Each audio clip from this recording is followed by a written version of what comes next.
It has been a very difficult moment for Zimbabweans, a very difficult period. 97 lives were lost in Kariba when a reader boat sank and killed 97 people. We have read the articles, we have seen the videos, we have been given updates, but then there is a community of people who were there on the ground who we haven't spoken to. The journalists themselves, they have not shared yet what they experienced, what they felt as they went about their business. Today I am with Tatenda Dembedza. He's the executive producer at Destiny TV. Ndina Mai Muusha, Stella Muusha, some of you might know her. They are here to share with me the experience they had in Kariba when they were deployed or sent there to cover that article. Mai Muusha, Dembedza, welcome to this very sad show. Thanks, Leah. Probably my first question, Mai Muusha,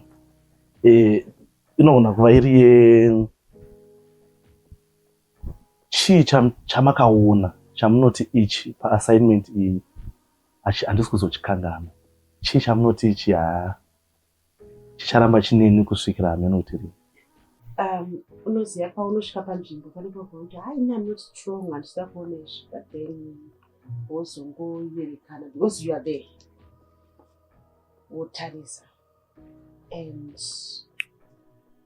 we got kukariba, and then the first time takaenda kuhospital. Saka the second day ndopatakaudza kuti pawanikwa 23 bodies vatanzi tiende kuhaba. Saka takasvika kuhaba, uchitanga kusvikapo uri kuona mabhotsi aya anokwira vanhu, like the place is beautiful, but hauchaona kunaka kwayo because makamirira mabhodhisi akuru. Saka taiti chero bhoti rapinda maitarisa kuti asi ndo rauya here nemabhodhisi acho. Kuzosvika patakazoudzwa kuti no, that one ndoruka nemabhodhisi. Saka richiuya pavakasvika vakauya ndistraight vakatarisana nesu, hapana chataiona. And then motikari dzainge dziripo kutakura mabhodhisi dzakanga dzatoitwa lined up. Pakabva pawaridzwa tent rakanga riripo. Saka pakatanga kuuya the boat rapinda paopening yakanga iripo, so vanhu vakabva vatanga kumhanya vachitora mabody bags. Saka you are not prepared for what you're going to see. Bhoti rere rasvika rakazonzi ngaritendeuke. Saka tese takanga taenda tamira kutendeuka kwarakaita. Growing up, unenge uchiti paunoita body building unongona munhu wani akatopfekedzwa zvakanaka-naka ari mukofini. Pakatendeuka but I wasn't prepared for what I saw.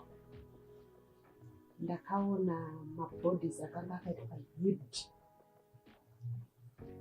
and you are seeing mamwe mafaces aioneka, and we are talking of vanhu vakanga vagara mumvura for some days. Saka zvirikura kuti even ivo vakanga vasataridzike. Vanhu vanga vafuta, hembe dzimwe dzaipanje dzatodambuka. You take so much in just a little time that even today, it's like the picture still comes. Because it was just one look and I moved away. But it has stayed with me.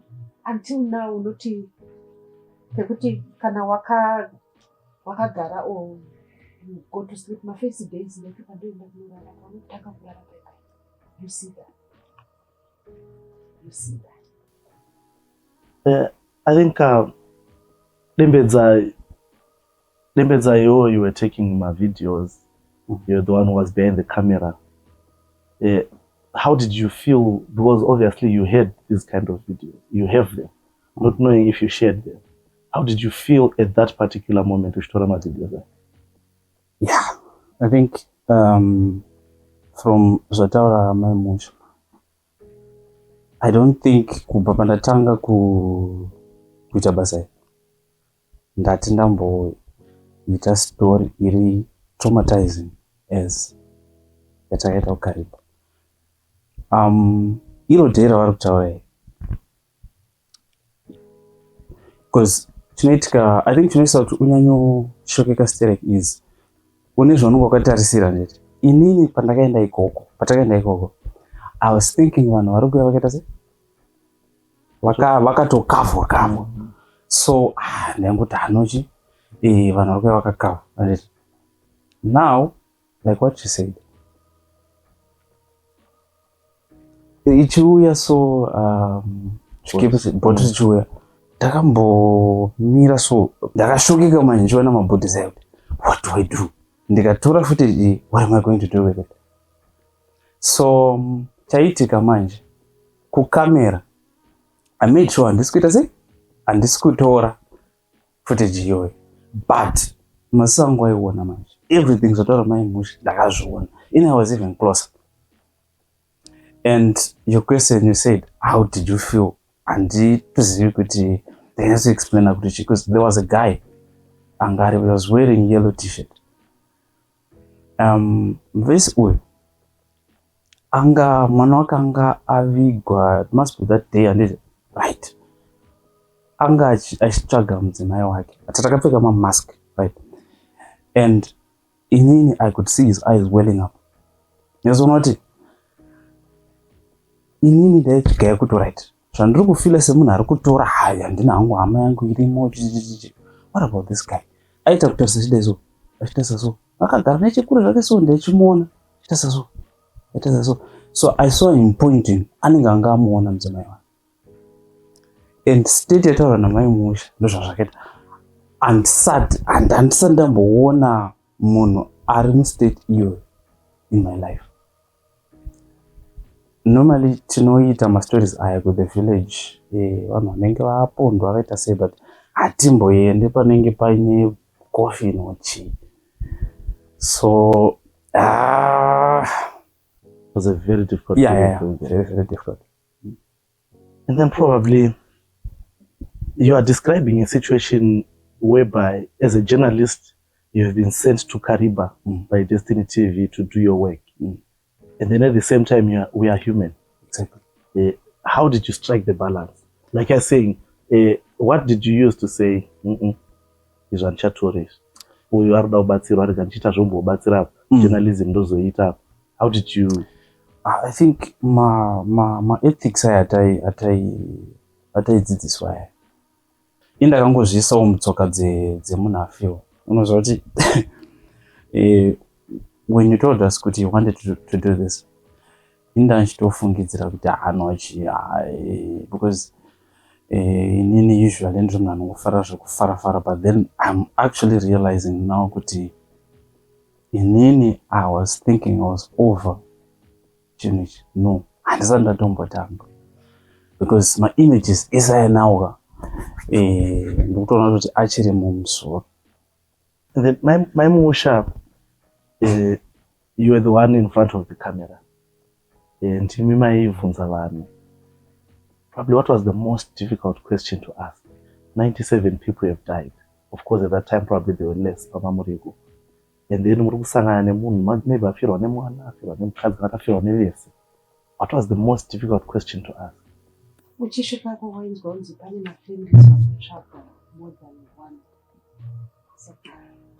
Asking them for disagreement.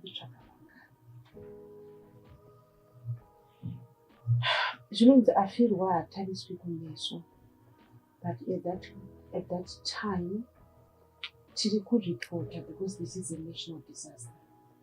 We still had to talk to people, and even they wanted to talk. Maybe talking kind of help them to bring out what they were feeling. Saka dzimwe vaitoti vakatokone mune coming, they're coming to see you want to talk. One of the women I interviewed, wakafika meeting because vanhu vekubhinga, it is said that their culture, even when they move kuzokushanyirai or going anywhere, avaende vari one. they move vakawanda at the same time. So you discover kuti waisangana nemunhu wekuti kwaakaroorwa kwafiwa, kwaakabva kwafiwa. So she was saying pa10 takawana 1. Tiri kutsvaga vanhu 9 kubva Chipiri tichisvika pano tichitsvaga hama dzedu dzekubhinga. Pana tezvara vangu nemwana wavo mukomana vanova bankuru namai guru nemwana wavo, kozoita vana vasekuru vangu 2 vasikana havasati vawanikwa. 1 wacho ndiye akawanikwa. And I think also the most difficult question I had to ask these people was how they were going in to identify or look for their victims. Because one of them told me that, you see all these bodies, they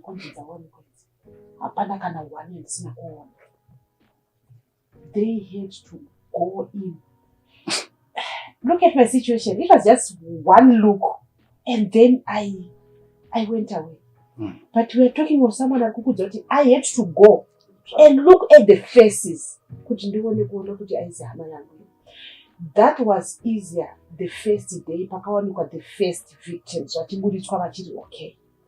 But after Isusu Matakawana Isusu, because they've been Mumvura for a long time, identified name because it's not on the fish. And also because Vanga Wafuta, you know, like this morning I was saying Tatenda, because you want to confirm I was saying Tatenda, do you remember that face? Because like I told you, the bodies were healed. So it meant to the Panimuna pass and there's this face that is not living. Look what you're saying, do you know people, they say when you do body viewing you get closure? I wonder, would you then see their parents? Were they going to even do body viewing? And then in these kind of situations you get, we tend to see communities coming together, helping each other, consoling each other. What acts of kindness, be they by communities, families, individuals, did you see kukariba ikuku? Pamagawa not apa, people have forgotten about kukonana kwao, people have forgotten about kusawirana kwao, and they've come together for this particular situation. The first way ndakatanga kunzwa for the first time kukariba ndikuti kusaya. And I actually asked kuti kana uchiti kusaya murewe. Vanhu vaenda kunotsvaga hama dzavo, vamwe vaigara kuNyamunga, vamwe vakanga vari kuMahombekombe. And going to hospital every day vachikwira makombi, it meant that they had to dip into their pockets. Saka the community yeko, as long as you are going direction akuna kana une moto, waitakura munhu kuenda nawo. Saka I discovered kuti vamwe kunyange venge vari on their way somewhere else, vaitotanga vaunza vanhu kuhospital vozoendedza mberi nerwendo rwavo. And also you discover kuti kune vamwe vaiuya nemaneighbors. So this is a neighbor kushaya mai yake aisangoenda ega. Saka you pahospital unoona vanhu vakagara vari like magroups vachisimbisana. And also pakauya mabodies, because tabva kuhamba takazoenda kuhospital, pakauya mabodies, waiona vaienda kunaidentify, paaibuda vanhu vaimubata. I don't think aitomboziva kuti ndabatwa nani kana achinge aona hama yake aiwana.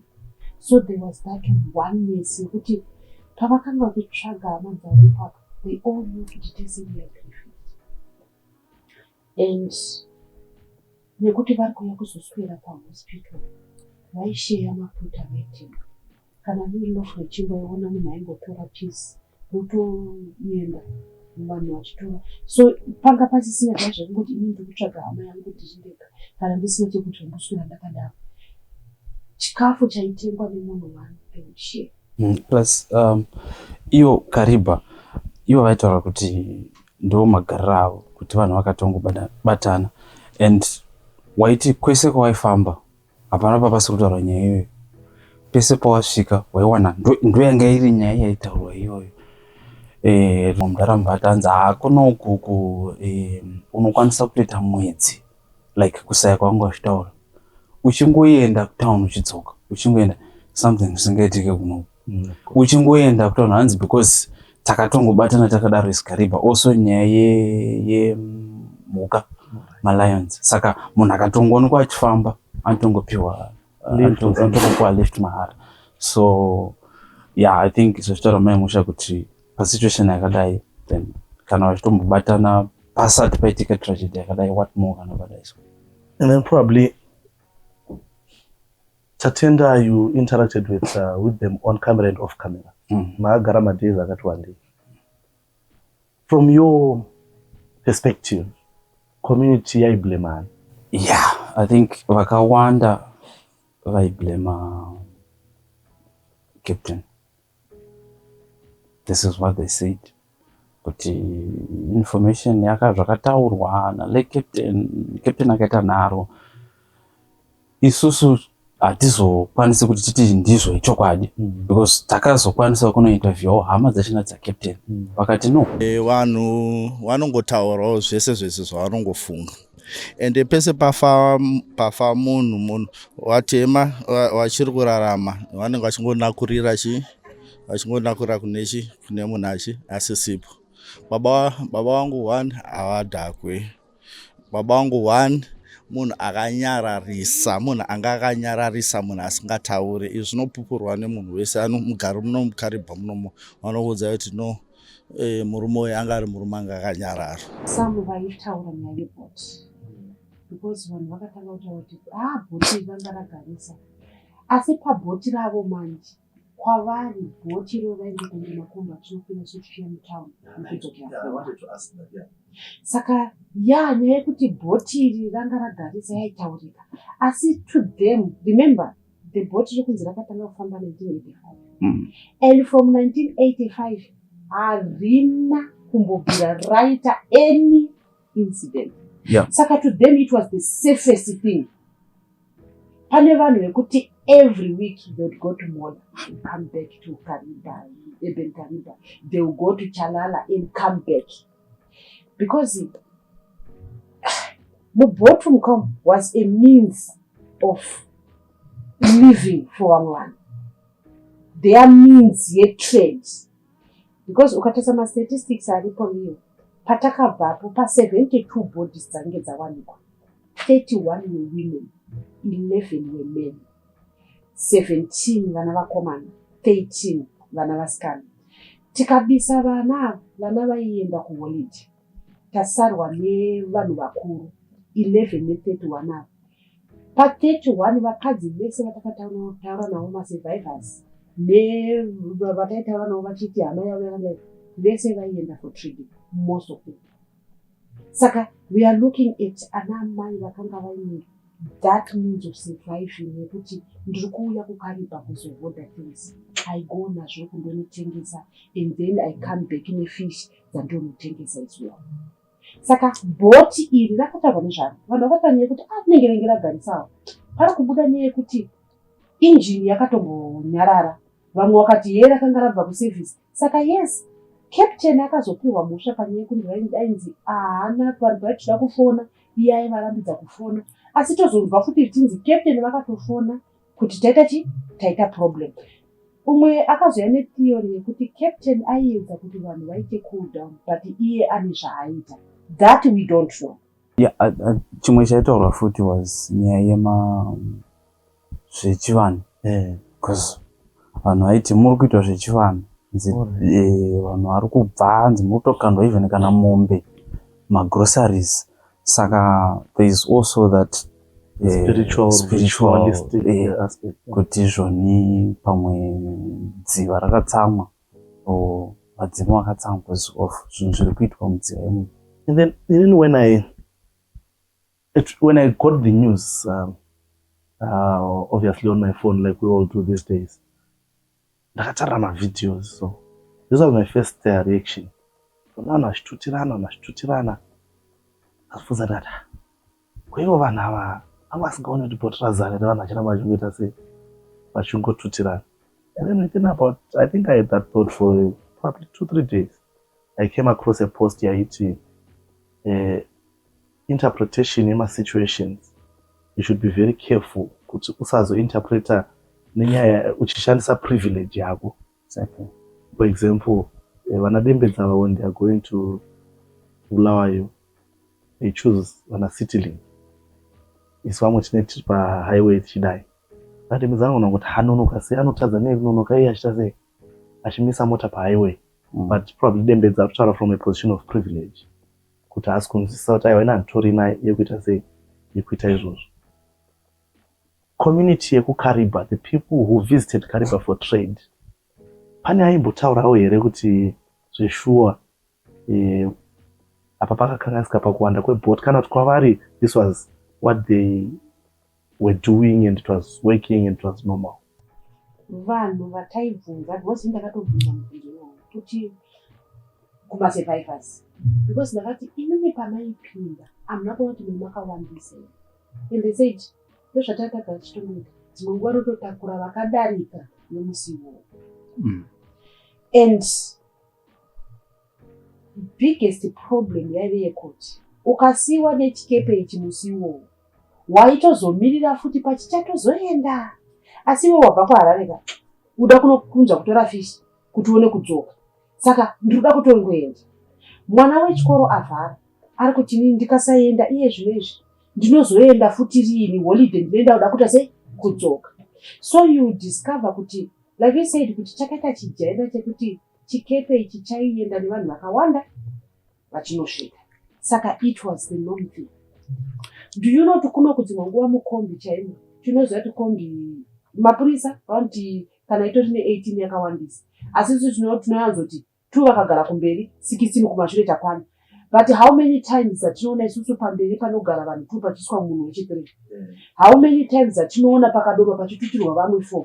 Already kombi yo yatozara, but iwe watogara uti ndira kuenda pamwe kwatodoka uti I have to go home, ndikaburuka ndichakwira futi ipi uye nguvai. O nyaya yeprice, because tikunzwa kuti iyo this mode of transport ndoyo yenge yakavachipira and it was easier to go to rural Kariba. Kunotenderera nemabhazi kwaifambwa muroad kwakusingaiti, because bhazi racho raienda ikoko riri kunzi rakazopedzera kuendako kare kare because the roads are bad. Saka munhu aitongoti ndiri kuda kuenda, I have to go.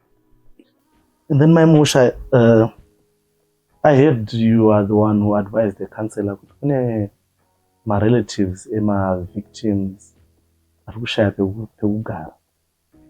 What motivated you to do that? Obviously, Destiny TV doesn't pay you to do that, I'm sure. But I see it was a humane thing to do. But what motivated you? What had you seen? Kuti muti ichiranga ingabasa izvazvite. Pamwe parents, have you ever felt helpless? And then it goes on about what can I do to help?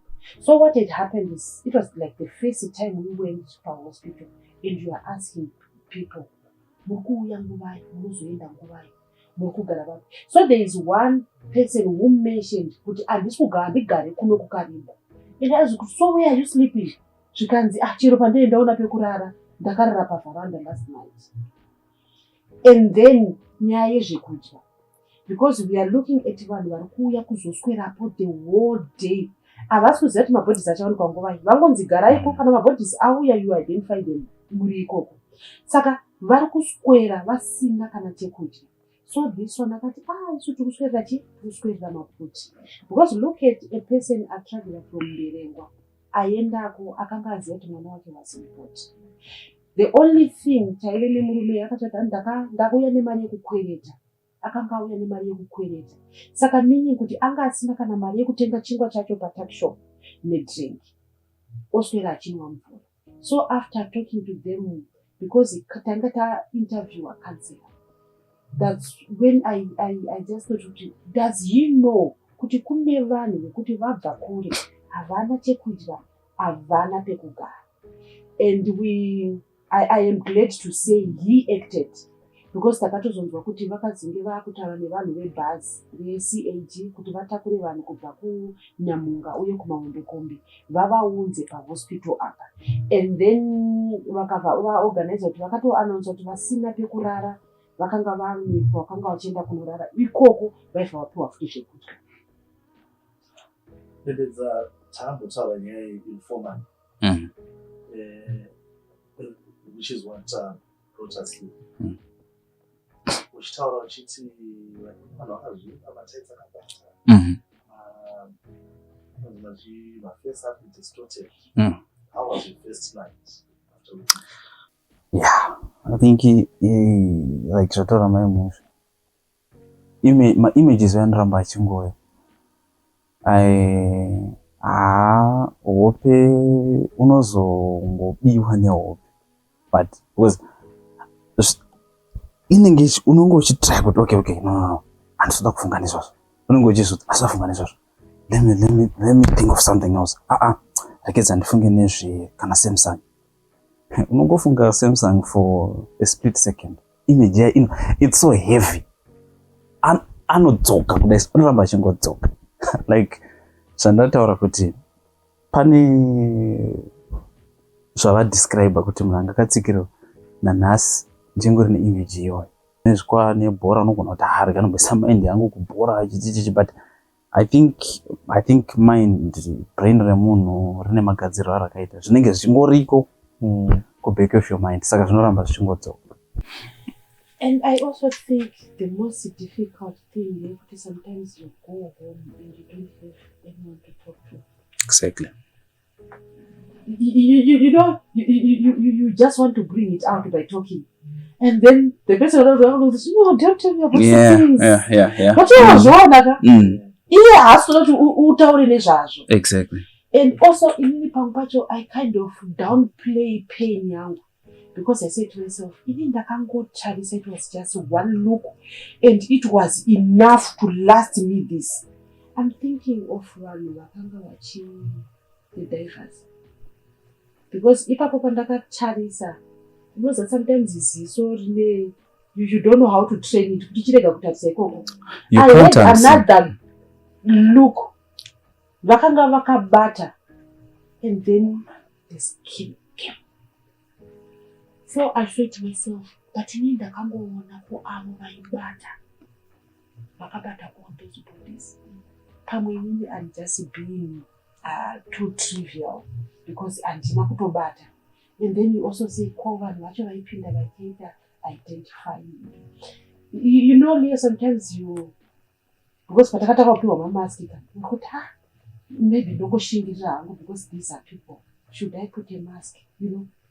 But instinctively, Pavakatanga could those bodies. You needed the mask. Yeah. But but I needed the mask. How did this change your perspective on journalism?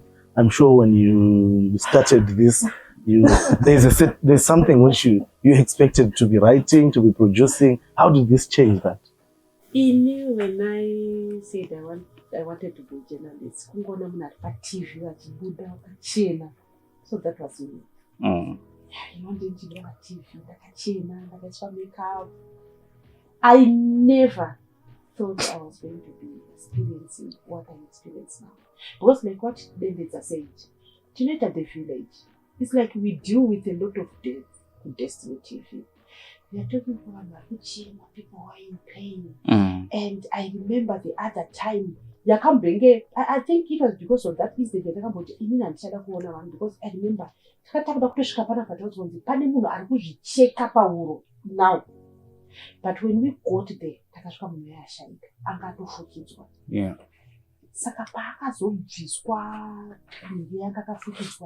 You know, my police ain't got it over move. I couldn't so much my pictures. It was also still another just one look, and it stayed with me for quite a long time.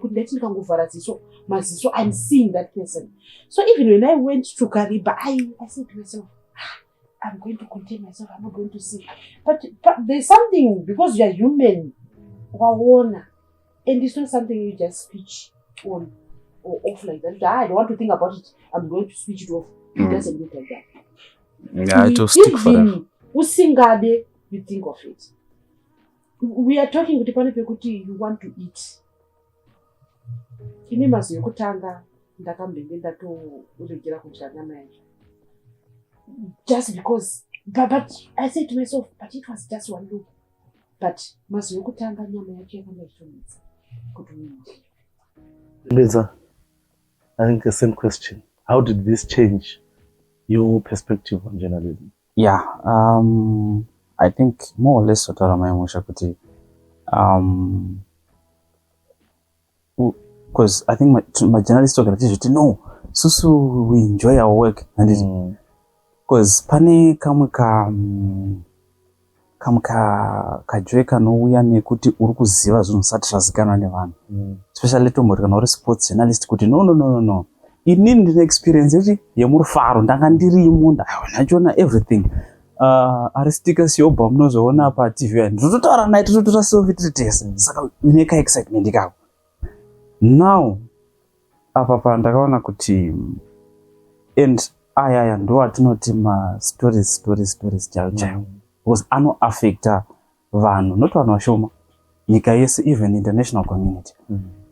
So ndakaona kuti basa iriri pamwe pachona ndofunga pane mamwe madiaries ekuti kana maita kana kutombowana munhu wamunotaura naye maybe akatoitawo basa iroro macounselors aya ekuti because apa pazvatatiita iself counseling yaitaita ivo vari professional vanozivawo zvekunyatsokuudzawo kuti life yako iite zviri nani because taizviudza kuti iwe ingoita sengosina zvokuona but zvinoramba zvichingodzoka. Saka I think ndakatoona kuti journalism, yes, I think like just like life ine ma highs nema lows. Ndiyo lowest. Yeah, that was the question I wanted to ask Kuti. How do you take care of yourself after this?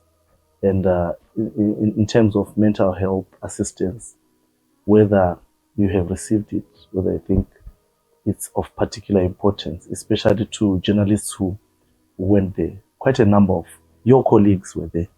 A number of my friends were there. I didn't manage to go, of course.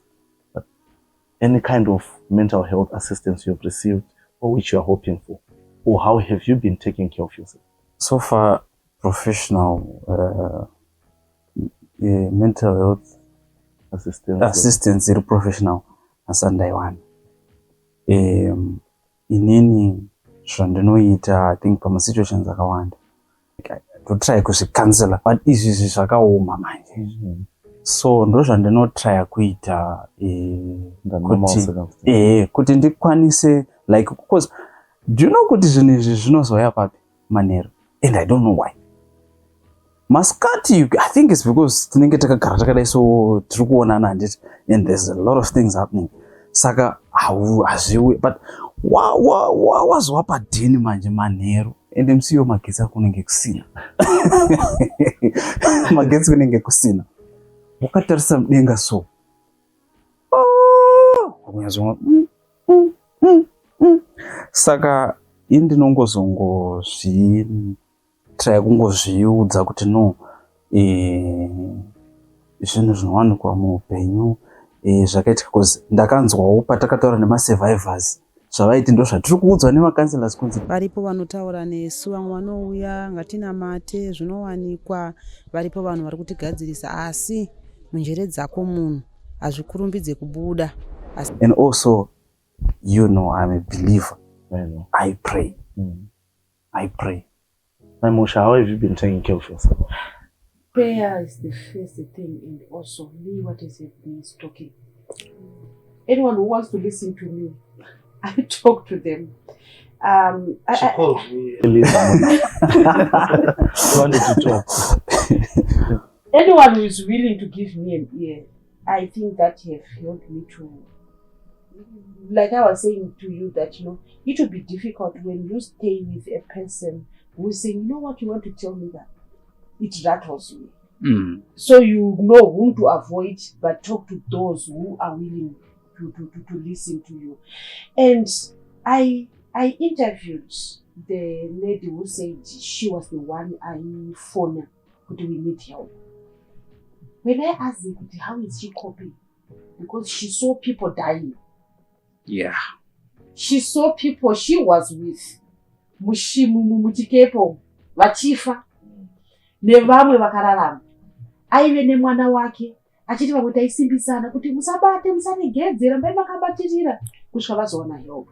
And she said, hakuna here vane sleeping tablets. We are not sleeping. Yeah.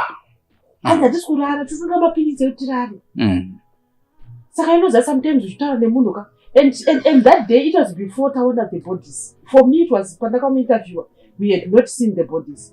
So now after I saw the bodies, I appreciated what she was saying. I think that is very important. Kana kuine vana mapirisi aye kuti tichimwe hope tiri kukumbira noti hatisi kurara nekufunga apa tichiri kutakawanda kapa ko akaenda kumba sei nje pandiri pano ndiri ndakachifunga miri wangu unopinda chando anengu inoruwa so mwangu uneriwa kuti pa. And you know, when I came back from Kariba, I have 2 little ones. Umari grade 3, me are grade 1. When I was away, Pandaka Joka, they gave me my letters. The other one, we miss you, Mom. Come back soon. I got home on Monday. On Sunday, Tichi Jokera hospital. Mukombi yataida ukwira, there was this little girl ngakagara. So told me, hi, what do you say? Vangoda roji pass kacho grade 6 katoka pass en saka ingoti ndikati anyway grade 7 you pass from grade 6 you have to work hard. Saka mukadza nogara pamiri saka vati ameno mai vakuru vakazowanikwa nesura. So apparently mama kamwana kandaitaura nako nduti mama ako harare kuno pamuchiriko chiri Kariba. Mai vavo vakazowanikwa nesuro saka tokutoenda kupi kuhospital. Saka itakwira kombi yaenda kuhospital. And she said mai ava vairwara saka vana vanogara kwamona. Mai vakabva pamona kuuya kuKariba kuzorapwa. Vanga vaine 3 months vasati vaona vana vavo. Now vanga vaabeta going back home. Saka for 3 months vana vakanzwa kuti mai is coming. They were waiting. Just like my little ones were waiting. And then the next my obsessing. This has made me appreciate every time I have with my family. Yeah. It has made me to appreciate every day that I've been given. Because we take a lot of things for granted. Exactly. We are just saying, ndikumoshika mutaundi ndikudzoka. No, who told you to kudzoka? Yeah, that's true. Because these people wakati kunge there is a lady from Kwadzana aienda kumutora fish. Probably akati ndikuenda ndikudzoka. Vanhu vaitenga fish kwavari vakatomira kuti paanodzoka tusvika tichiona fish dzedu. Ndikuenda ndikudzoka. What guarantees do we have kuti ndikuenda ndikudzoka? And for 40 years, Botranga richienda. Like what she's saying, kuti life is fickle like that. Yeah. Zvinongotongoti papo, zvinogona ngotongoitika. Anything can happen at any time. And ini nightmare yangu yakatanga tichitoenda. Because takabva kunoko manheru tiri mubhazi. Saka takapinda mukaroi. Vakatanga kupinda vanhu vakawanda. Saka people started complaining. Kuti mukumisa vanhu imi wacho. And then someone said, yo wacho vari kuenda kuzongomira rimwe bhazi here kana kuenda mangwana. I think ini ndakatodaro in my mind. And then kuti si vanhu vari kupindirei. Tamakwana muno. Because ndanga ndine pfungwa iyo yekuti kuKariba bhoti riri kunzi ranga rakazarisa. So why vanhu vari kupinda? But then ndakazoona comment yangu ndo pandakazoona kuti no, munhu anenge achida kuenda. Anenge achitoda kuenda, ndo bhazi rinenge riripo ndo ranenge achida kuenda. Saka haungazomuti ari kupindirei. Anenge achida kuenda. Taura nebhazi. Because pavakapinda makazopinda mumwe mukadzi ainge aine mwana. Saka ndakava ndaoffer seat yangu. So I was standing. ndibva ndamira nemusikana and akaisa bhegi rake apa ndikati isa apa zvikanzi ndokunge ndikasarikanganwa ndikati why would you forget kabhegi kadika zvikanzi nekuti zviri kuitika zvacho hama wani kati indava zvikanzi mukwini wangu saka already ndaienda kukaribha ndazvitanga kutoona munhu ari kuti mutwini wangu nevana vake.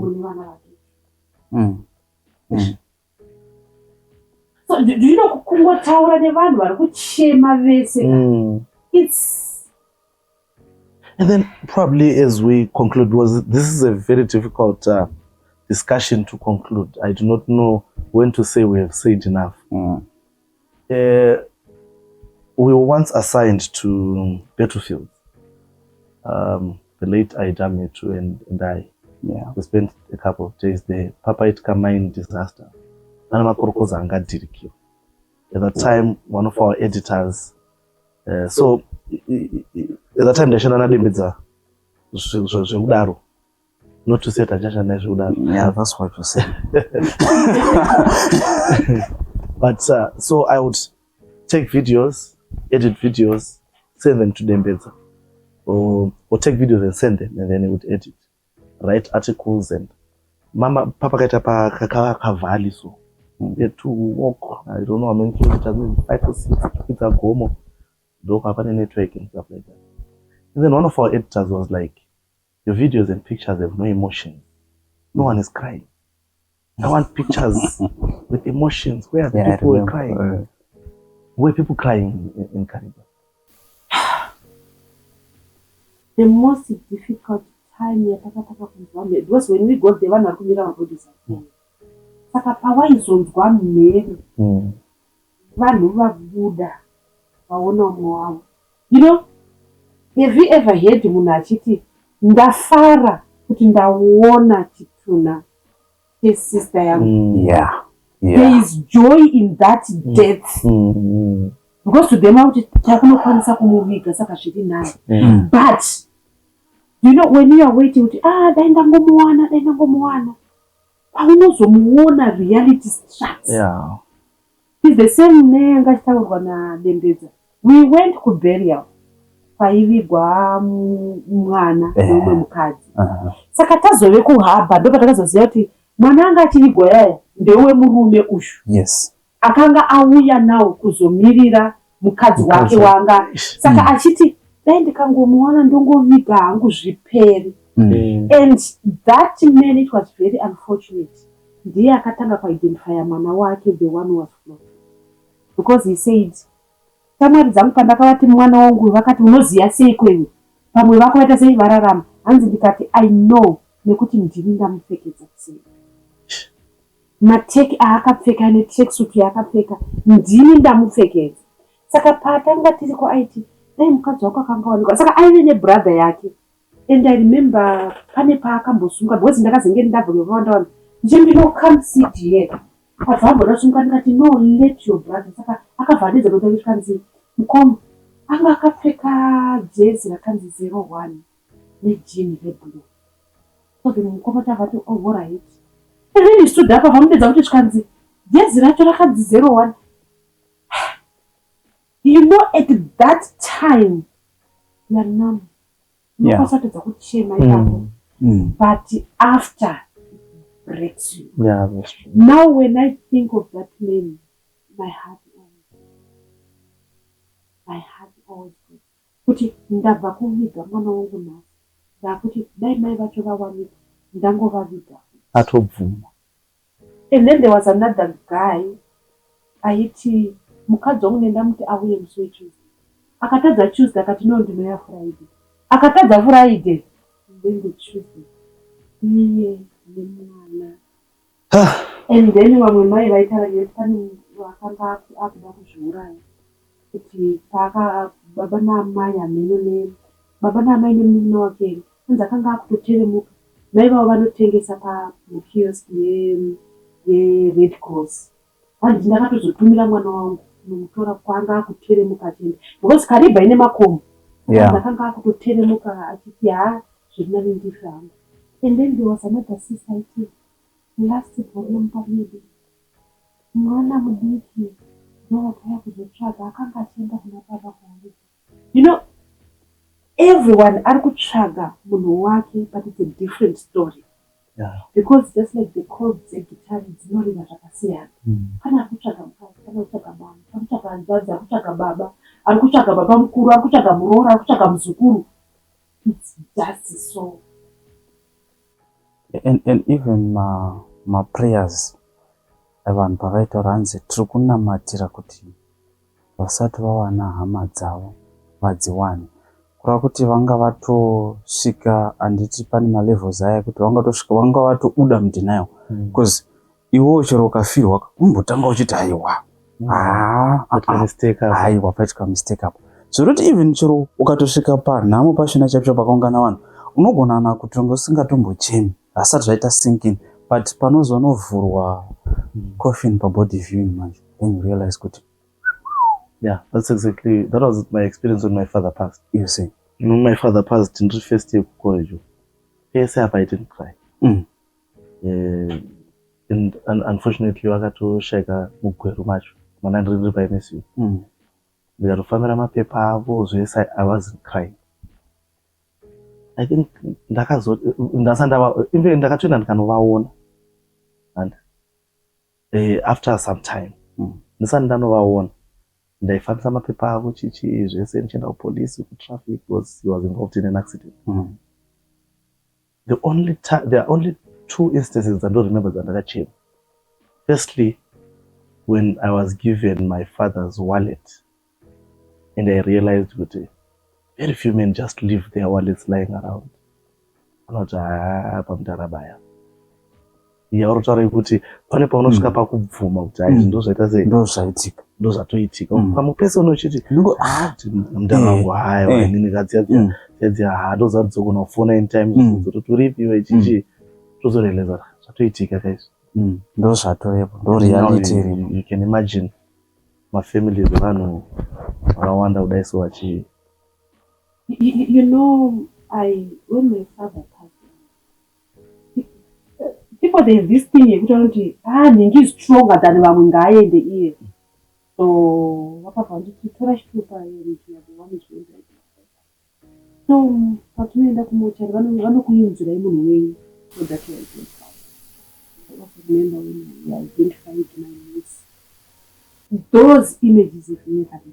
Like with my father, it was 2003, but it still stays. Yeah. So now I'm trying to imagine when I won 44 bodies. Because they said to work on the account because I'm saying, why is that or why is so radzi kwakudai? Right? Saka iwe wasina kana ukavha uchitarisa 97. Saka kana wako akanga ari wekupedzisira uko. Unongoona vese. Waona vese. And then I can find solace in saying ndaona ya body ya baba wangu. Exactly. Can you imagine that?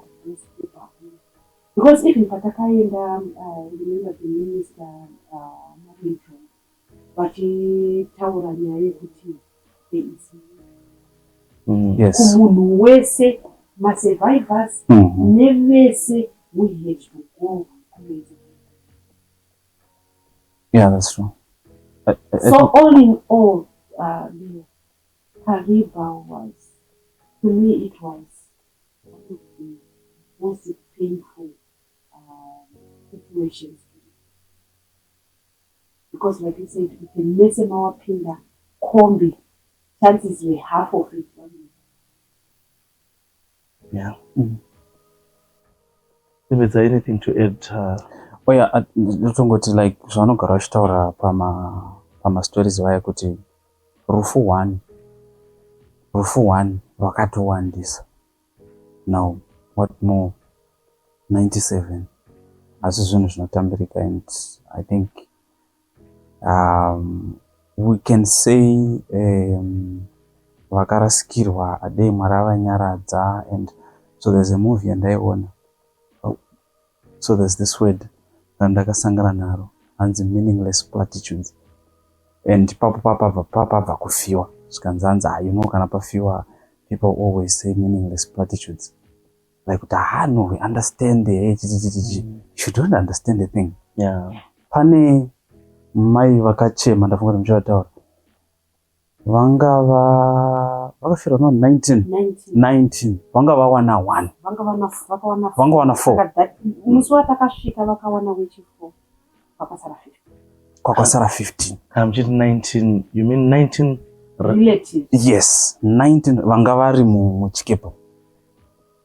Saka tinogona hedu kuti ndosvika zvatiri kukwanisa kutaura kuti Mwari dai avanyaradza, but I don't think it's enough, and kuti ivo vachakwanisa kuitira kuti vazokwanisa kurarama zviri normal after this. Pendeza, Maimusha, thank you so much for having this talk with me. I seriously hope we'll be able to get you at least help, so that you talk to experts, people who know how to deal with these kind of issues. I'm wasting going to my reporter. And to the families who lost their relatives, their fathers, mothers, children, we say, may you please find peace.